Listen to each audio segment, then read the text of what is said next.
Good times, a great music at 2 and URFM 103.7 as we welcome our chef Gavin Forman, who is back. And firstly, Gav, hello, good morning to you. Good morning, how are you? I'm fantastic. Now, when I looked at what you were making today, I thought, you know what, something's not quite right here because this one looks, it's from the dessert bar. Yes, it is. And it looks kind of good. So I thought, you know what, I reckon there's at least a 50-50 chance that it is not your creation. And it is not. You've brought a friend along today, someone that works for you. Mitchell. Mitchell's the head chef at Gunyah Hotel. So this is his creation for his degustation. So we have to ask Mitchell the question. First, good morning, mate. How are you? Good morning, Mark. How are you? I'm all right. Now, you have to work with Gav. So, look, we've muted his headphones for a moment. He cannot hear anything, but he's like a bit of a pain to work for, yeah? At times. Okay. Well, the honesty system works. Are you familiar with filling out the Centrelink form? Because that's where you are. Yeah. I've been studying up. Familiar with Job Seeker. We're going to the dessert bar, and I've got to say, first of all, the way you've presented this on the plate actually is better than Gav normally does. So a big tip for you. I would 100% say the same. All right, mate. What are we looking at here? I notice something that looks very chocolatey. Let's start there. So we've got the hero of the dish is our Turkish coffee custard, which is coated in chocolate. So like it's quick set chocolate. Goes with some homemade Turkish delights and just a couple raspberries. All right, so let's make the custard. So we want to make the custard. What's in there, and how do we go about getting that happening? Okay, and I'm just going to crack it and have a crack. Yeah, do it. Go ahead. So Turkish coffee. So you need to boil it.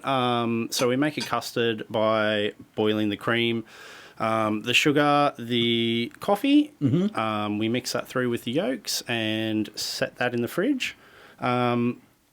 Then we bake it in some moulds, in the oven, in some water. So it's a bit like a creme brulee. Yeah. It's basically the consistency of a creme brulee inside a chocolate shell.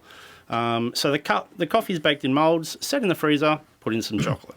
Now, see, that's not too bad. The question I would have on that is, see, Gav, why can't you do something like this? Because I have people like Mitchell. Why will I have to do it? Do you sweep here? Yeah, no, I don't sweep here. I don't take the garbage bins out. I understand.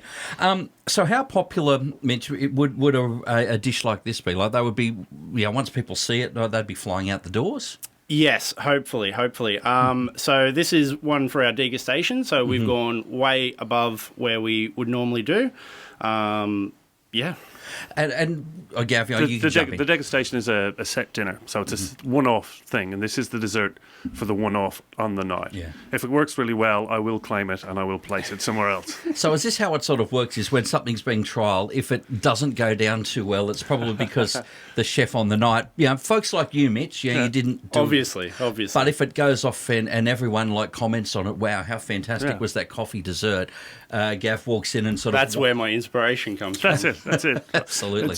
This is not the first incarnation of this. This is Mitchell has gone above and beyond. I mean, driving his partner mental at home, cooking this, I'd imagine. So, but the other thing that's not in the recipe that I sent is Mitchell's homemade Turkish delight that's on the side of the plate. That's what's sitting right there. Is that what you're wondering?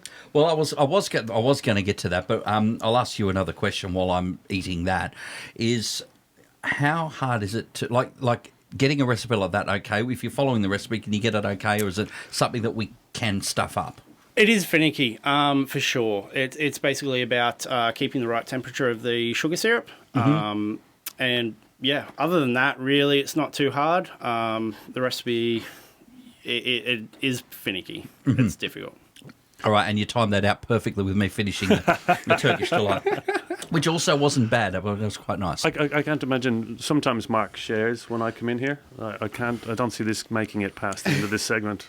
Now, if it's seafood, we have a couple of people that will wander up as soon as Gav's finished. They know they can come and take it and go away because I won't eat it. But this, maybe not so much. You ate the fish. The last time I came in, you ate the fish. See, I separate fish versus everything else you can catch.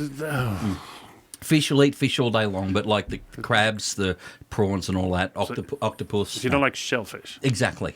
Okay. Exactly. Gav, always a pleasure. You're back in a fortnight. Thank you. We're back to yours again, so you're probably due to do something it's got to be horrible. It's got to be something horrible. And Mitch, thank you for your time, mate. You can watch Gav next time and say, why didn't I do something that bad? Because you did all right today. Thanks, Mark.